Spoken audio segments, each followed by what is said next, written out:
Coba kita tepuk tangan sebentar lagi, sekali lagi yang panjang ya. Oke, puji Tuhan ya. Bapak Ibu yang dikasihi Tuhan, tadi pagi kita bersama dengan jemaat pagi sedang membahas satu jawaban Tuhan atas sebuah persoalan ya. Atas satu permohonan, ada sebuah permintaan, ada sebuah kerinduan yang Tuhan Yesus menjawabnya. Dan jawaban itu sangat menarik buat kita. Dan jawaban itu tentunya akan menjadi satu ukuran buat saya dan saudara. Mampukah kita pada waktu Tuhan menjawab semua kesulitan kita dengan satu jawaban saja? Ya, saya yakin setiap orang dalam kesulitan, semua orang dalam persoalan pasti memerlukan jawaban Tuhan. Dan saya tetap percaya saudara, engkau yang hadir pada pagi ini, engkau juga merindukan jawaban Tuhan ya. Kalau tentang kekuatan, kalau tentang kekuasaan, kalau tentang kesanggupan Tuhan, saya yakin dah Anda pasti percaya Tuhan sanggup untuk menolong kita. Siapa yang yakin Tuhan sanggup tolong kita? Angkat tangan kanan. Hebat. Siapa yang percaya Tuhan pasti dapat tolong kita? Angkat tangan kanan dan kiri. Siapa yakin Tuhan bisa tolong saya, tolong saudara, pulihkan kita, pulihkan semuanya. Dan pemulihan itu sempurna adanya. Lambaikan tangan kiri dan kanan. Amin. Ada satu nyanyian yang bagus kita nyanyi pagi ini. Dia telah mengambil alih dan dia telah menyelesaikannya. Ya, tapi tadi pagi kita membaca satu jawaban yang harus kita renungkan. Sebuah jawaban Tuhan yang harus saya dan Anda juga merasakannya. Dan kita belajar untuk dapat menerima jawaban itu. Ya, coba kita buka sama-sama kembali dalam Injil Yohanes pasal yang kedua. Injil Yohanes pasal yang kedua ayat yang pertama, Bapak Ibu Saudara, tadi pagi saya jelaskan bahwa ini adalah sebuah perikop yang ada hanya dalam Injil Yohanes. Ceritanya tentang perkawinan di Kana. Ya, Injil yang lain tidak menulis, Matius tidak nulis, Lukas tidak tulis, Markus juga tidak, hanya Yohanes ya yang menuliskannya. Dan ini sebuah cerita yang benar-benar terjadi, yaitu ada di sebuah kota namanya Kana. Kana di Israel itu sampai sekarang ada dua, ada Kana di Yuda, Kana di sebelah selatan dekat dengan Bethlehem, tapi ini Kana yang di Galilea. Kana yang di Galilea itu kira-kira 6-7 meter dari kota Nazaret menuju ke Danau Galilea.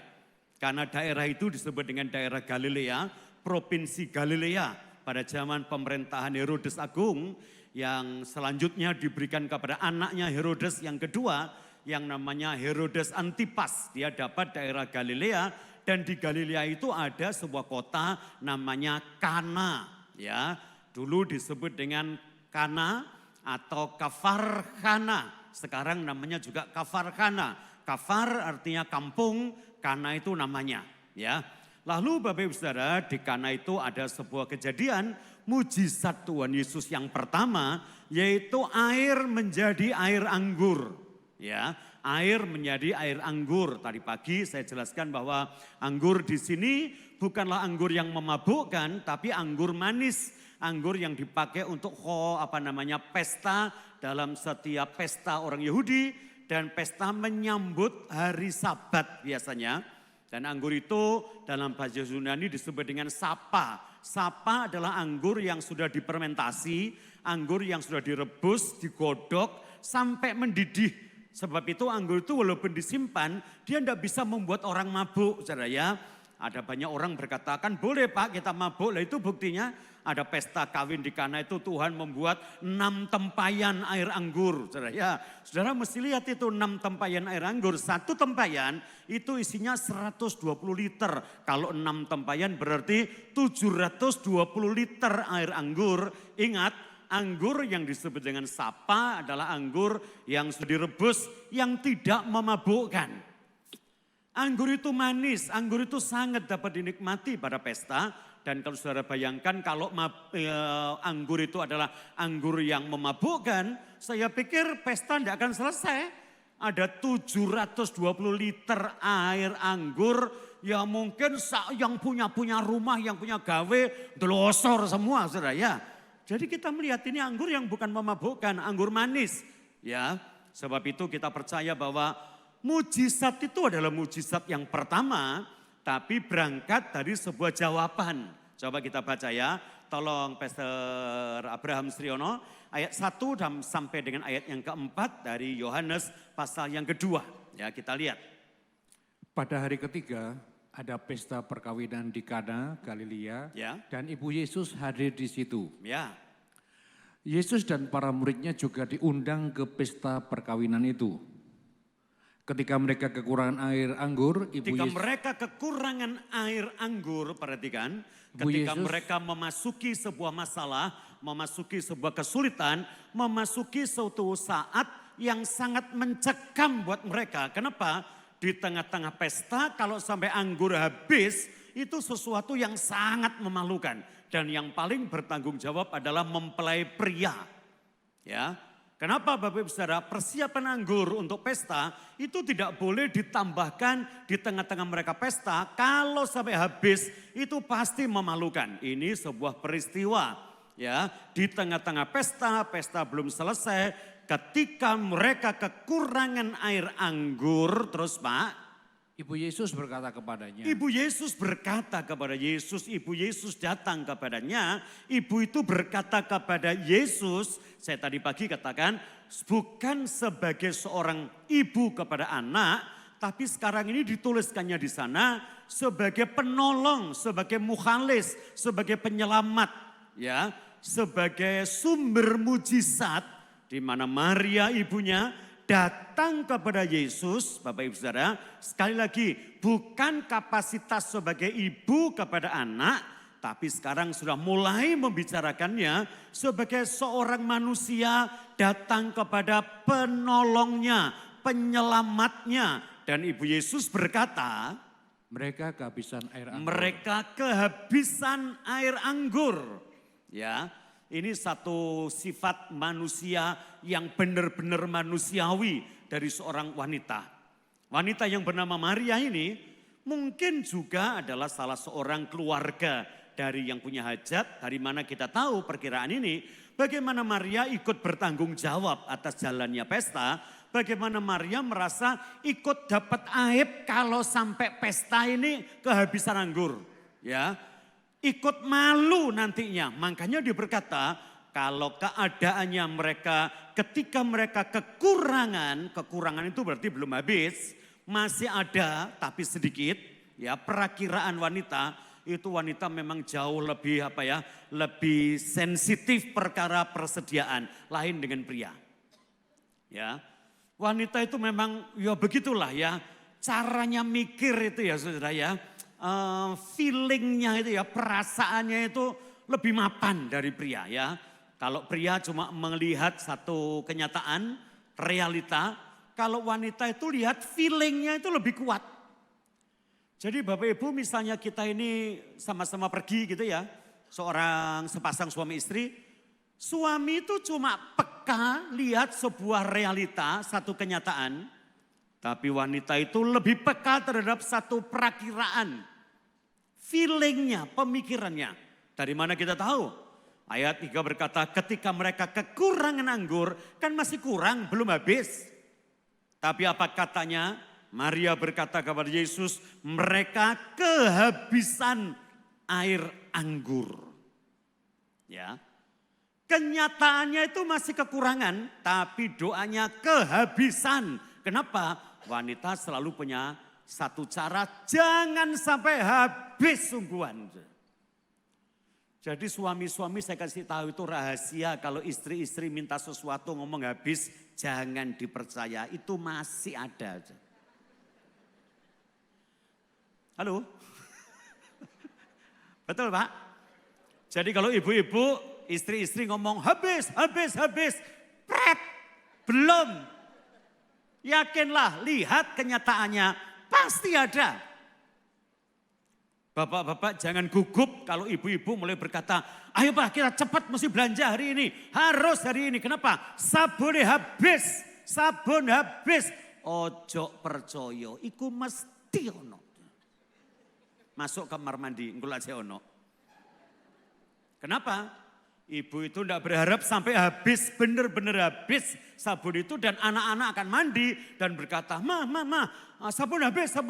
Ya wes gosokno dek tembok ayo gitu ya. Supaya tidak sampai di situ, ibu-ibu selalu punya ancaman, ajaannya itu kayak ngancam gitu saudara ya. Itu habis loh. Ya, saya dulu kalau sudah gitu saya gugup, loh habis ya. Lama-lama apal saya. Kalau Bu Sri ngomong ayo lo kita mesti belanja lo, berasnya entek lo, ono. Loh entek, ono wis ta. Saya guru sama dia dengan roh saya tahu ono kok beras itu ya. Mana sih tempatnya beras? Loh lah si ono toh. Ya tapi kan karek didik itu kan bahasamu, bahasa aku kan si ono, betul ya.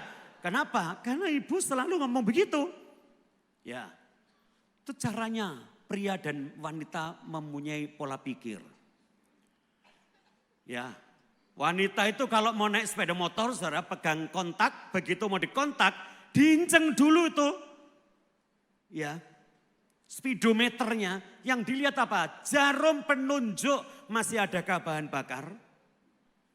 Kalau masih F artinya, halo F, full. Kalau E, entek. Betul saya. F itu full, E entek. Ibu-ibu biasanya kalau mau pergi setengah hampir E, saya ngomong kakak itu gak jadi. Loh apa? Mau habis gitu kok, nanti habis di jalan ya apa? Lain dengan bapak. Sudah E, wis jelas entek loh. Saya dinaik ya. Gak wedi itu ya, mana takut katanya ya.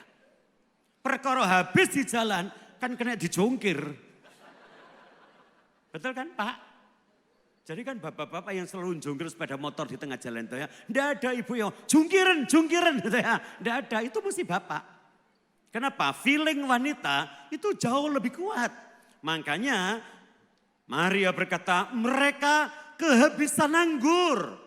Ini bahaya. Jangan sampai terjadi habis sungguhan loh ya.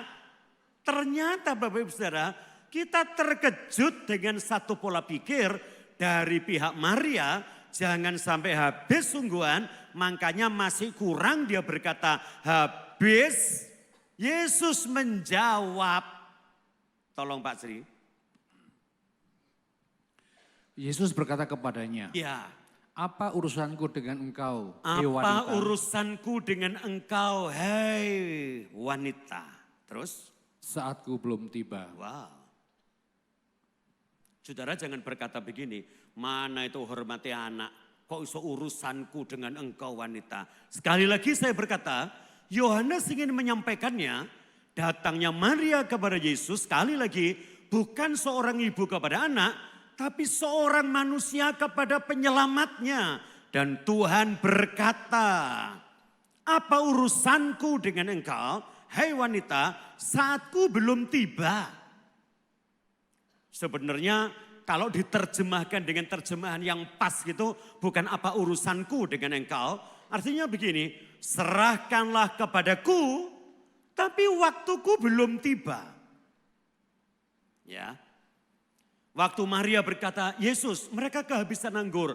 Ya, serahkan itu kepadaku, biar aku yang urus. Tapi nanti waktuku belum tiba, aku pasti akan ngurus. Tapi belum sekarang. Saya tertarik sepanjang malam saya renungkan jawaban ini saudara.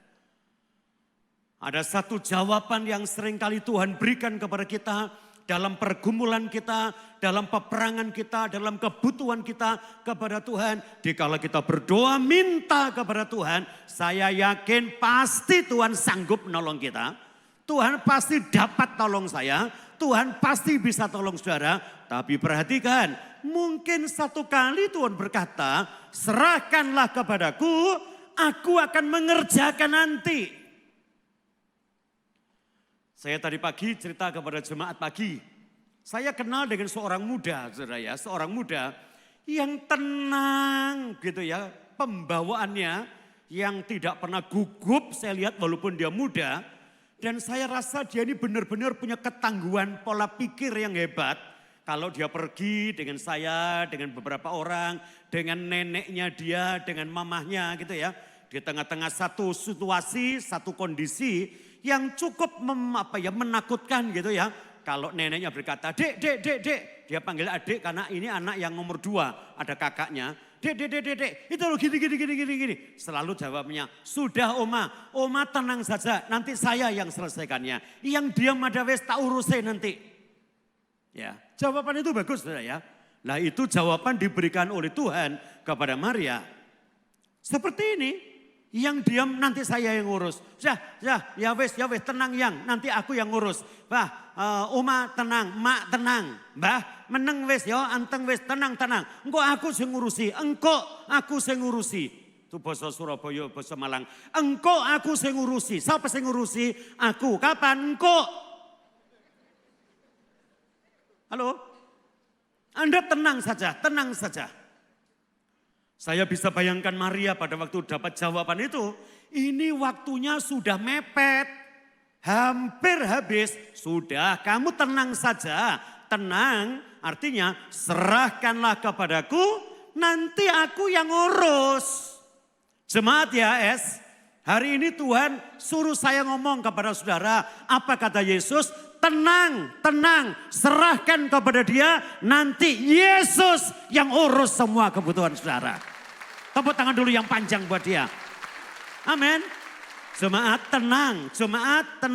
Percaya saja, sudah percaya saja. Percayakanlah kepadaku, kata Yesus. Nanti aku yang urus. Amin.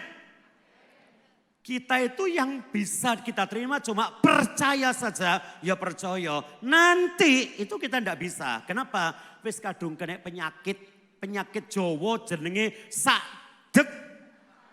Sing banter. Sadek. Lebih banter maneh sadek. Apa itu artinya sadek saknyet? Saiki. Dan kita bangganya betul hebat. Maunya kita cepat, maunya kita instan. Semua instan. Kabeh semua instan. Cepat. Apalagi masuk gereja dengar khotbah percepatan. Amin. Alon-alon. Pagi ini ada jawaban untuk Maria itu loh. Percayakanlah kepadaku. Nanti aku yang ngurus. Percayakanlah kepadaku, waktuku belum tiba. Siapa yakin Tuhan bisa urus semuanya? Siapa yakin Tuhan sanggup menolong kita? Siapa yakin dia pasti tolong kita? Tapi waktunya yang belum tiba. Tadi pagi saya cerita seorang ibu punya arloji. Ya, arloji itu rusak. Arloji itu udah dapat dari negeri Belanda. Dan menurut dia arloji itu dari emas 18 karat. Ya, saya masuk di satu kamar, saya ngomong begini. Loh mam kok sepi? Iya, itu loh tak suruh ke Malang. Napa? Dandakno arloji ne mami. Loh apa mam? Mati loh, eman-eman. Oh. Terus tahu tempatnya? Ya tahu lah, tak omong di jagalan kok. Pokoknya jagalan tram itu ya. Tren lurus saya wis lah kanan jalan. Dandakno situ. Tak lama kemudian saya ngerasani dia yang dandakno itu datang. Ditanya, ya Pak? Nggak bisa sekarang tante, mesti ditinggal. Loh, arloji ini mbok tinggal? Iya. Loh di mana kon dandakno iki? Ya di tukang arloji di pinggir rembong itu loh. Ono rombong gitu tapi di jagalan. Jawabannya apa? Sorry, maaf. Gendeng kon, mbok tinggal. Paranono saiki, suruh bawa pulang itu arloji ini. Loh lah kenapa? Soalnya apa saudara? Di tukang arloji itu kan roame, garapannya banyak. Tukang arloji itu berkata, percayakanlah kepadaku, serahkan kepadaku, nanti aku yang dandani. Tapi nanti. Nah yang punya arloji karena merasa arloji ini dari emas, untuk lo diprotoli itu enggak percaya atau apa. Ambilen. Diambil sungguhan itu jam. Ya wes. Wah namanya orang tua, ya apa ya sebetulnya mana arloji. Satu waktu saya ngomong gini, sudah mami tenang, nanti kapan-kapan tak terno ke tukun itu ya. Lah iya disuruh begitu toko Titoni malah dukung arloji embongan. Ya apa, goblok ndak entek. Bukan goblok ndak entek, nyuruhnya gak jelas. Halo? Wah saya antar. Satu kali dia bawa arloji itu dengan bangganya ke toko Titoni, jagalan itu loh ya. Barat jalan kan, kanan jalan ke sini. Dia ngomong begini, Cik ini loh arloji ini kok gak jalan ya apa ya. Itu pantano. Oke, beres. Pasti isa. Tapi ditinggal ya Cik. Karena garapannya banyak. Ngomong apa dia? Loh ya boleh ditinggal. Ojo.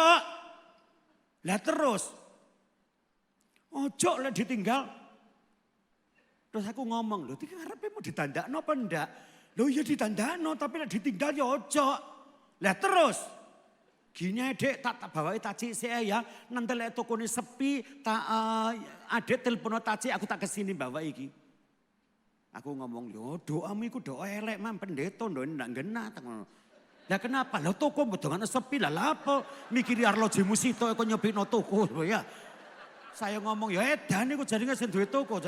Loh ya ndak gitu soalnya Eke ini ndak tego ambek jam iki. Lalu ditinggal terus siapa? Enak ae serahno ambek Eke. Nanti Eke sendandani tapi waktu Eke belum tiba. Bodoh kan? Halo? Weh, halo? Sama ndak kira-kira? Sama. Akhirnya apa yang terjadi? Sampai hari ini jam itu udah jalan. Sampai hari ini. Sampai tak tanyakan, Mam, ya apa arloji ini mami sing toko emas itu? Gak tahu di mana itu ya. Suwe mami dak temuan bongko wis mam kira-kira wis ya. Entek selamatane wis. Nah kenapa saudara? Ndak selesai-selesai. Kenapa? Ndak bisa terima jawaban, serahkanlah kepadaku, nanti aku yang menyelesaikannya. Sorry, masalahmu itu ndak mari-mari. Ndak selesai-selesai. Persoalanmu itu ndak barbar. Kenapa? Bukan Tuhan yang ndak sanggup menolong. Bukan Tuhan yang ndak bisa berikan pertolongan. Dia bisa berikan pertolongan. Hanya minta serahno itu kepadaku kata Tuhan. Nanti aku sing beresi. Amin. Alasannya cuma satu. Apa mam? Dia ngomong, lo antrine wake. Lah ya mesti tawong tukang mek satu kan nunglane di sekno. Ya tapi nanti elewe sepi. Ya enten ono sepi kapan sepine? Jemaat itu kan yang ngono ya. Minggu datang apalagi nanti Rebo depan lagi. Ada mujizat kesembuhan. Wah rame datang. Bawa masalah, bawa kesalahan, bawa persulitan. Bawa beban. Maju ke depan didoakan. Tuhan berkata serahno kepada saya. Nanti saya akan membereskannya. Tola sampai Bu Yola maju. Ya diomong lagi ditumpangi tangan. Serahkan kepada Yesus. Pasti dia tolong. Serahkan. Lu kenapa kau tidak sekarang? Sekarang si antri. Lah tuh si sakit sewake itu lah. Lu ya le antri gitu ya ndak usah wes kapan-kapan naik kata ya. Bawa mulai mana Rebo depan datang lagi saudara ya. Saya sih rindu setiap Rebo kita datang untuk doa malam. Ojo ngenteni event. Setiap Rebo Tuhan ada di sini. Yang setuju katakan amin. Yang percaya katakan amin. Setiap Rebo malam ayo kita datang. Hanya satu. Kenapa kok tidak selesai-selesai? Anda dan saya juga kadang-kadang kurang percayakan itu masalah kepada Tuhan. Mbok anggap Tuhan itu kayak tukang arloji. Saya katakan kepada saudara. Jawaban ini menggelitik hati. Kenapa enggak bisa? Kayak cucu tadi loh, ya yang tenang aja, nanti saya yang mengerjakannya. Kalau sudah cucunya suruh ngomong tenang, si nenek itu tenang, dia duduk. Dan sementara duduk, cucunya mengerjakannya, tahu-tahu beres. Dia tanya, ya Pak Dik, beres? Sudah yang, wah. Sorry, ngenteni itu memang suwe. Saudara. Tapi kalau sudah dikerjakannya, sebentar. Kayak Anda itu loh. Kalau pergi dokter itu ya. Wah, antri panjang-panjangnya. Lalu dokter tuh menyelesaikannya cuma notul dada 3 kali. Nangap, melet, disentering ini. Ya. Oh, oke, selesai. Dah, minta obat ya di apotek ya. Ini. Anda terus ngomel, ngono tok. Halo? Tolong jam sekel kiyu, melet.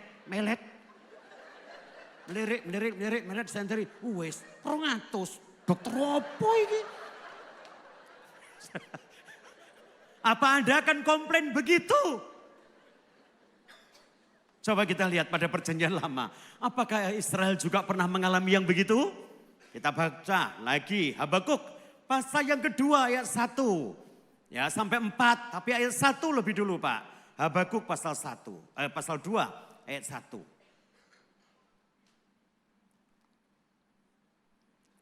Ini ceritanya tentang Israel dalam sebuah kesulitan, Israel dalam sebuah masalah. Lalu Israel ini, Habakuk sebagai seorang nabi, sebagai gembala, sebagai penjaga Israel, sebagai penanggung jawab umat, dia berkata begini katanya. Di atas tempat penjagaanku, di atas tempat penjagaanku, aku akan berdiri dan menempatkan diriku. Aku akan berdiri dan menempatkan diriku di atas menara. Di atas menara, perhatikan. Ya, jadi pada waktu itu Habakuk berkata, untuk kesulitan Israel, aku akan berdiri di atas menara. Apa yang akan dilakukan di sana? Dan aku akan mengamati untuk melihat. Aku akan menunggu, aku akan melihat-lihat.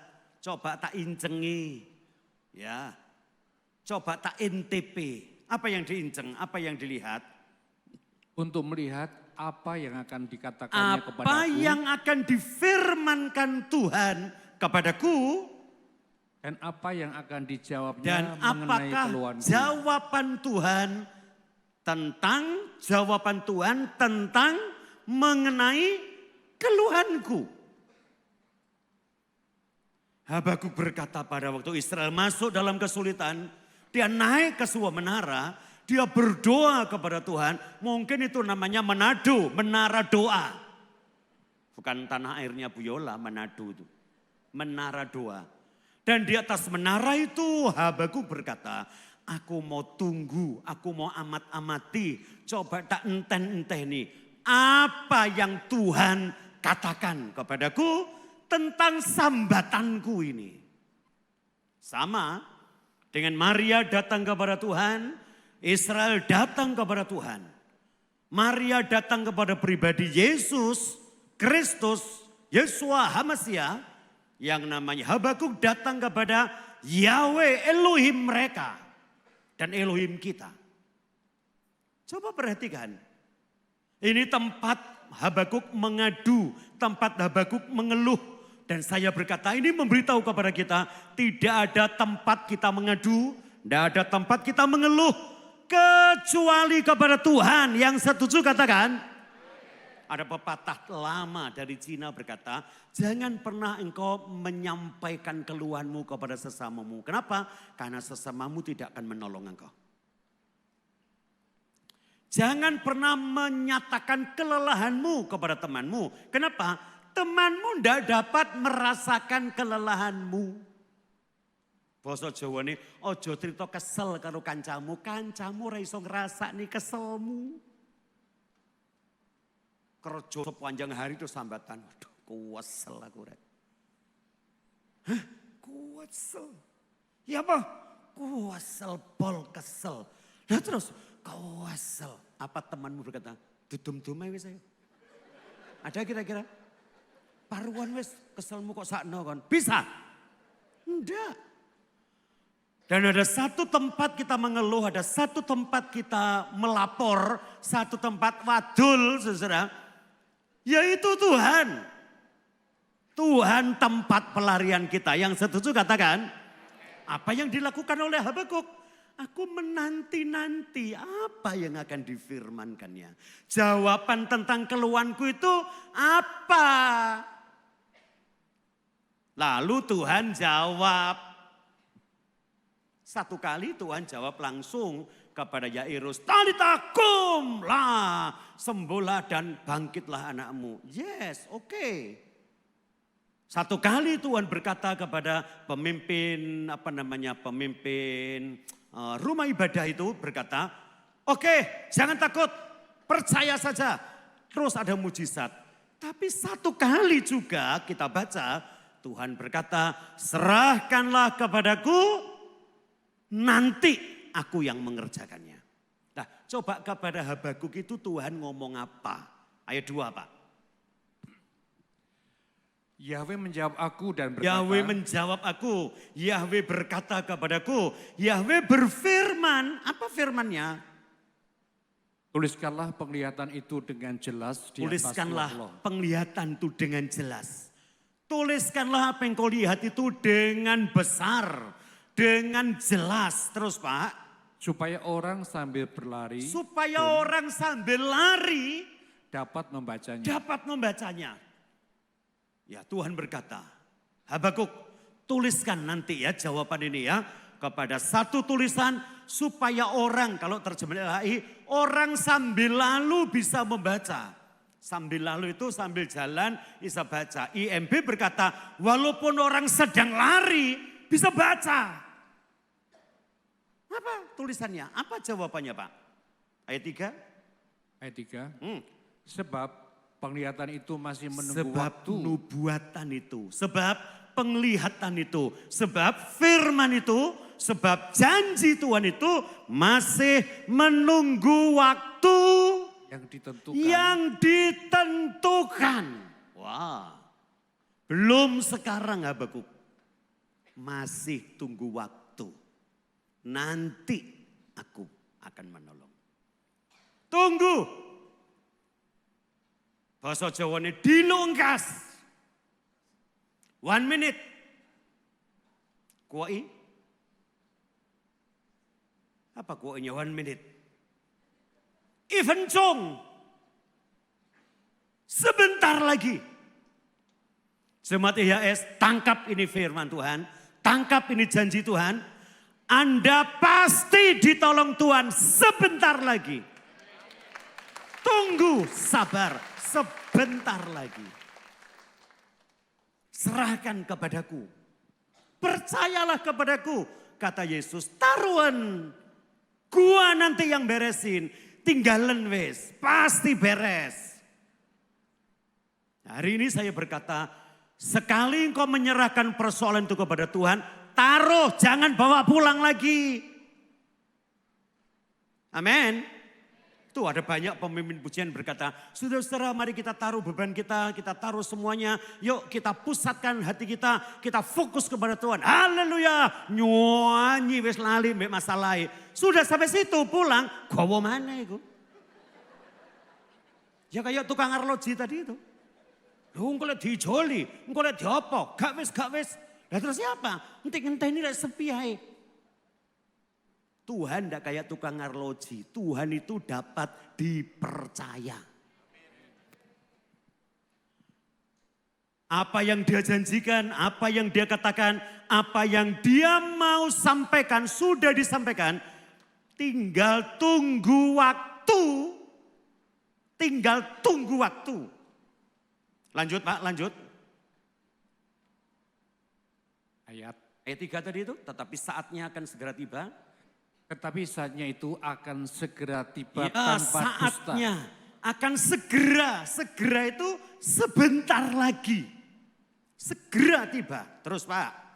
Jika berlambat-lambat, Jika berlambat-lambat, tetaplah menantikannya. tetaplah nantikannya. Tetap menantikannya. Karena pasti akan Karena datang pasti akan datang. dan tidak akan tertangguhkan. Tepuk tangan sekali lagi yang meriah buat Tuhan kita. Ini janji Tuhan. Saudara lihat janjinya Tuhan itu luar biasa. Jangan berkata, oh ini kan untuk dia, itu kan untuk dia, ini kan untuk dia. Semua janji Tuhan untuk kita. Kapan Pak? Sebentar lagi. Bagaimana Pak? Serahno Tuhan. Yopo Pak? Sekeen wes. Taruh saja di kaki Tuhan. Tuhan pasti akan menyelesaikannya. Amin. Sebentar lagi. Even Chong. Mulai. Sebentar lagi aku datang. Beres-beres. Menunggunya itu memang lama. Tapi lihat Tuhan beres. Waduh, sebentar selesai. Satu kali saya pergi ke Chongguo. Ya, ada satu kota namanya Nanning. Nanning itu mungkin kota selatan ya Pak. Nanning. Nan itu kan selatan tuh ya. Ada Nanning selatan, Beijing utara, Nanjing. Ya. Selatan itu ya. Ada lagi kota Tocing ya. Di situ kita ini diajak main ke satu daerah pemandangannya bagus. Sangat bagus, saudara. Terkenal dengan nama Guilin. Dijak masuk ke satu tempat produksi celana pendek, kaos dari bambu. Pernah dengar itu? Lah saya ini mikir, mosok bring kena digawe katok. Saya mula-mula enggak masuk, saudara. Orang kiri kata katokan bring. Gak wis lah. Ya, saya bayangno itu pring kok diono kayak gedek itu ya. Lah ya sok aku kabeh ya. Saya ngomong, gak katanya mlebu lah apa kata katokan pring gendeng saya gitu ya. Terus gak saya gitu ya. Goblok tapi ngeyel, gedang godok potel, gerang goblok ngeyel ya. Ayo mlebu gak kate wis gila aku sembayang nukeri kabeh aku ya. Lah kenapa? Lah katokan pring itu ya apa ya. Terus kata teman saya, loh harus masuk. Kenapa? Kita ini pergi, nah 1 Oktober itu hari kemerdekaan China. Itu disuplai atau dibantu oleh pemerintah. Jadi ada tempat-tempat wajib dikunjungi. Lah itu termasuk harus absen. Waduh saya masuk saya. Saya masuk sampai mikir katoan pring mana aduh gila nih saya. Begitu saya masuk saya ini terheran-heran. Hah? Ini memang dari bambu? Iya. Halus kayak sutra. Saya ngomong sama teman saya, hebat ya Chongguo ini ya. Wah. Teko pring sama teko bahannya sutra hampir sama loh. Itu lihat saya suruh lihat secara kasat mata mana pring mana sutra gak bisa beda. Wah teman saya malah wah Chongguo lah tinggi Chongguo lah. Oh iya wis. Terus dijelaskan ini bambu bukan sekarang bambu tapi bambu Cina. Bambu Cina itu kecil-kecil tapi panjang saudara.